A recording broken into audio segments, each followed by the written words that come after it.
Καλημέρα στην παρέα του Farming Education. Σήμερα, επί της ευκαιρίας που κλάδευα ένα χωράφι, το οποίο είχαμε δείξει και σε περσινό βίντεο, το οποίο ήταν παραιτημένο, ήθελα να δείξω κάποιες προσβολές ξύλου οι οποίες έχω αντιληφθεί και είναι καλό να τις παρατηρήσουμε και μαζί.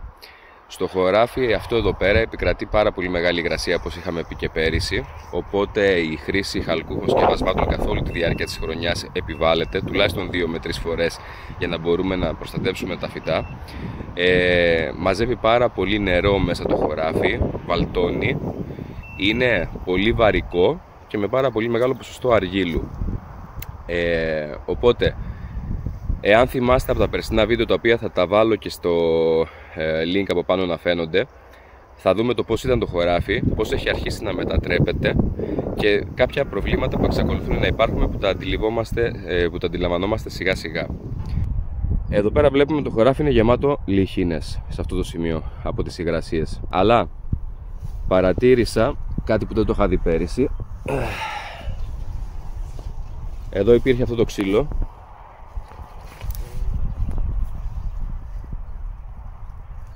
το οποίο είναι από παλιό χτύπημα, το οποίο το αφαιρέσαμε. Εδώ είχε κάνει μια δευτερογενή μόλυνση που έμπαινε μέσα το νερό και υπήρχαν και πολλά ξυλοφάγα που είχαν εγκατασταθεί εδώ πέρα στο κομμάτι, οπότε αυτό το αφαιρέσαμε.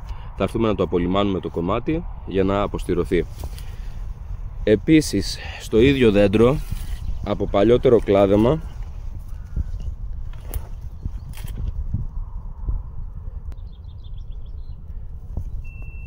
και βλέπουμε το ξύλο από μέσα.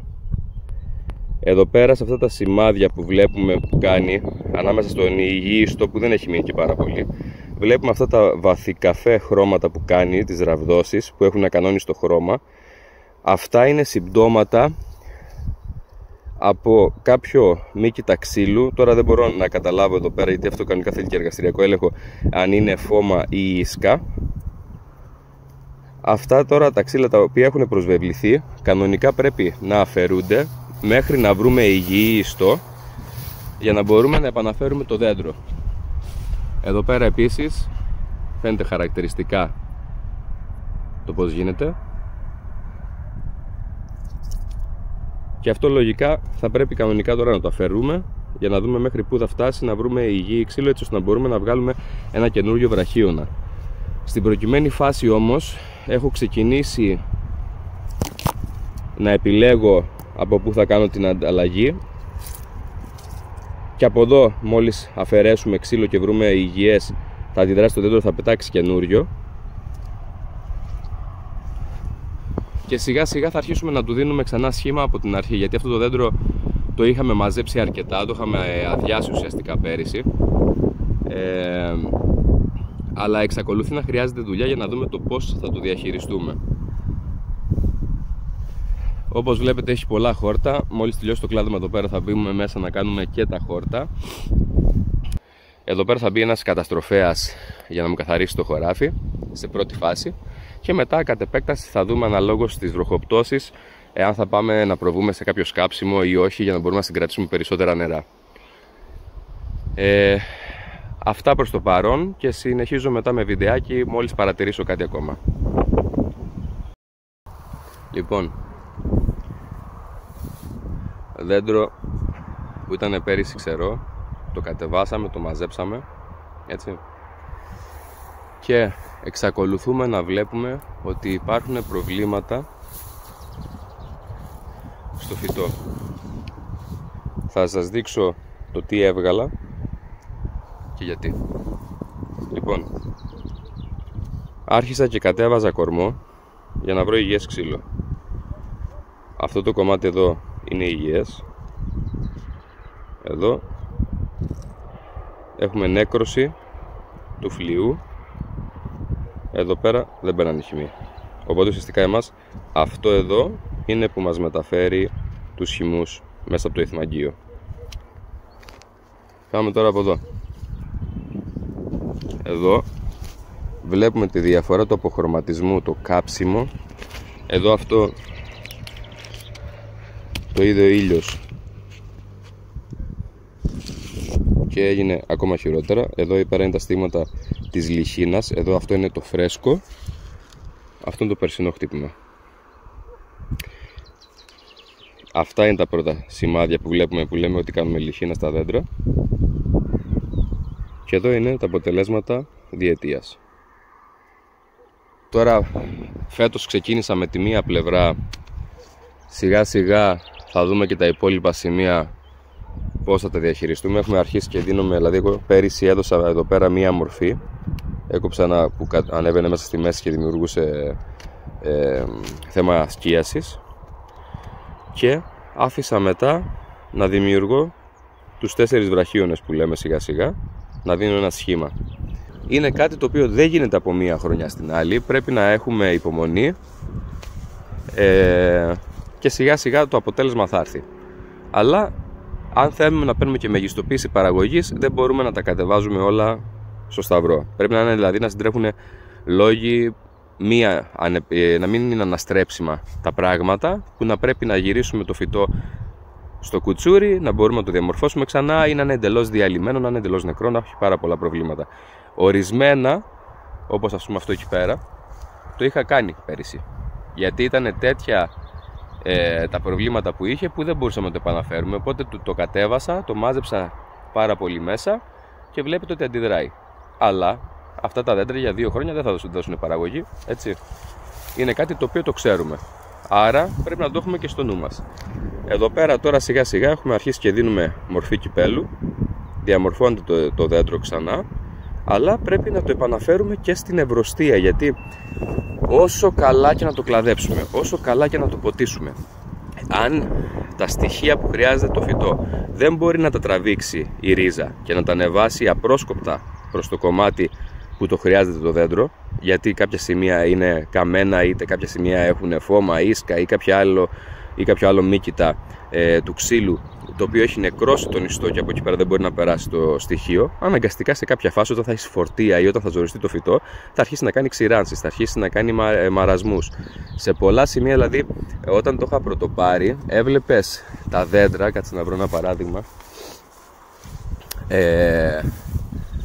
Τώρα εδώ πέρα τα είχαμε κλαδέψει πέρυσι και δεν φαίνεται. Αλλά φανταστείτε ότι αυτά εδώ πέρα, τα ξεράματα, ήταν όλα τα δέντρα έτσι.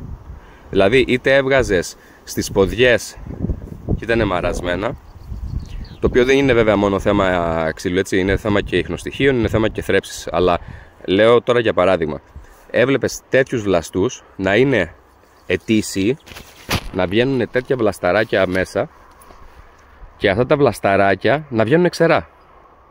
Γιατί πολύ απλά δεν μπορούσε να θρέψει το φυτό. Θα ψάξω κάποια στιγμή να δω ένα παράδειγμα.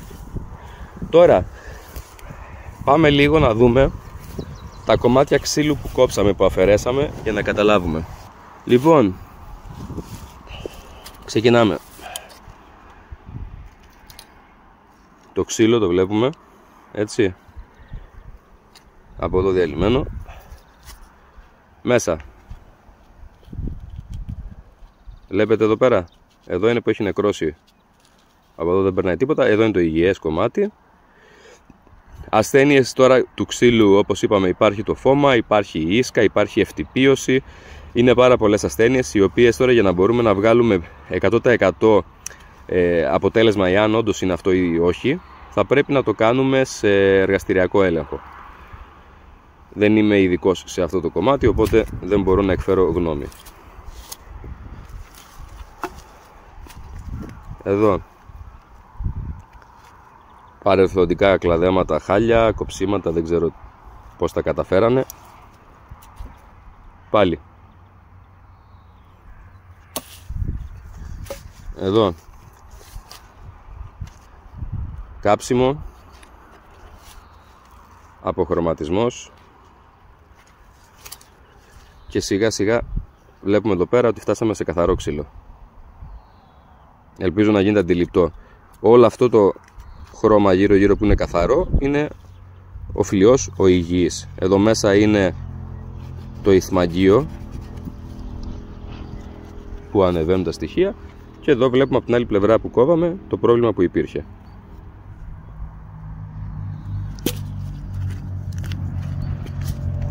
Εδώ πέρα υγιές ξύλο, βλέπουμε, το κατεβάσαμε. Εδώ πέρα πρόβλημα. Σιγά σιγά λοιπόν προσπαθώ να φτάσω στο υγιές ξύλο. Εδώ πέρα βλέπετε.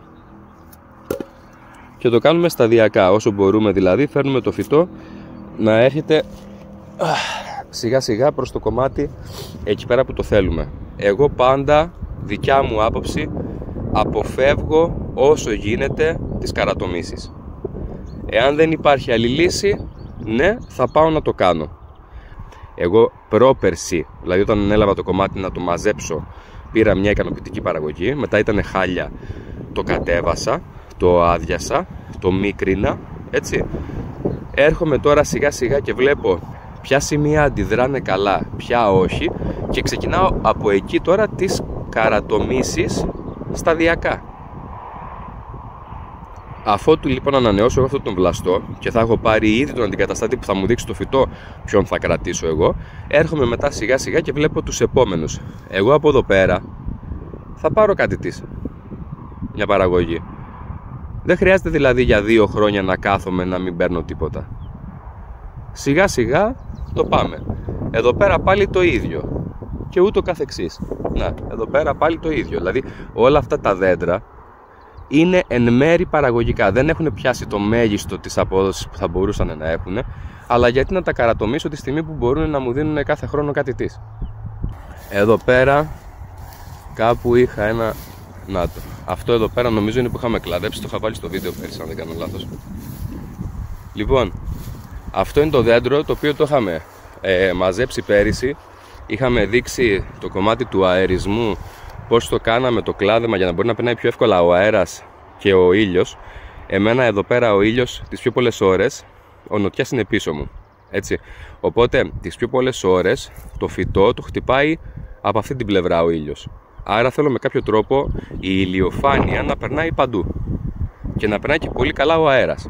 Οπότε πέρυσι ήρθα, καθάρισα τις ποδιές μου που ήταν ολόξερα, άνοιξα το φυτό να μπορεί να περνάει πιο εύκολα ο αέρας, το κράτησα λίγο από μέσα να μην μου κάψει τους βραχίονες και κοιτάξτε τώρα πως έχει γίνει. Λοιπόν, πάμε να κάνουμε ένα κοντινό. Δείτε εδώ. Εδώ ακόμα δεν έχω προλάβει να βάλω κανένα διαφυλικό σκεύασμα. Έχουμε κάνει μόνο την ανάλυση η οποία μου έδειξε ότι δεν έχει αλλάξει κάτι από πέρυσι. Έχω βάλει λίπανση από κάτω και βλέπουμε το φυτό πως έχει αλλάξει εντελώς εικόνα. Δηλαδή το πως το είχαμε δει πέρυσι με το πως είναι φέτος είναι η μέρα με τη νύχτα. Θα μπορούσα κάλλιστα να το είχα καρατομήσει κι αυτό, να ξεμπερδεύω, να μην μπλέκω πολύ στα πόδια μου, μισή ωρίτσα και πάω σπίτι. Όχι. Λοιπόν, δείτε εδώ παιδιά, δέντρο το οποίο το κλαδέψαμε πέρυσι, του δώσαμε το σχήμα και το είχαμε κατεβάσει και δείτε πως έχει γίνει φέτος. Δεν το έχουμε ακουμπήσει ακόμα για καθάρισμα.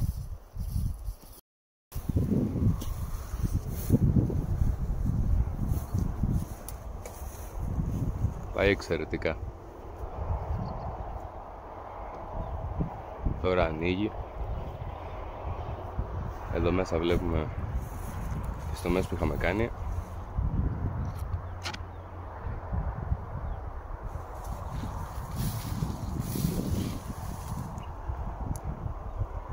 Και φέτος θα έρθουμε να κατεβάσουμε αυτόν εδώ το βραχίωνα. Εδώ. Αυτό θα έρθει να αφαιρεθεί. Ούτως ή άλλως μας ενοχλεί χωροταξικά επειδή είναι πολύ κοντά το άλλο δέντρο. Οπότε θα έρθουμε και θα αφαιρέσουμε αυτό το βραχίωνα και θα διαμορφώσουμε τη βλάστησή μας σε αυτόν εδώ και σε αυτόν που ακουμπάω τώρα εγώ. Αυτά λοιπόν για σήμερα. Ελπίζω να σας άρεσε το βίντεο, να ήταν κατατοπιστικό. Για οτιδήποτε απορίες έχετε ή σχόλια που θέλετε να κάνετε, αφήστε το στα σχόλια από κάτω. Και μην ξεχάσετε να κάνετε ένα like και ένα subscribe στο κανάλι, γιατί μας βοηθάτε πάρα πολύ καθημερινά. Σας ευχαριστώ πάρα πολύ. Καλή συνέχεια.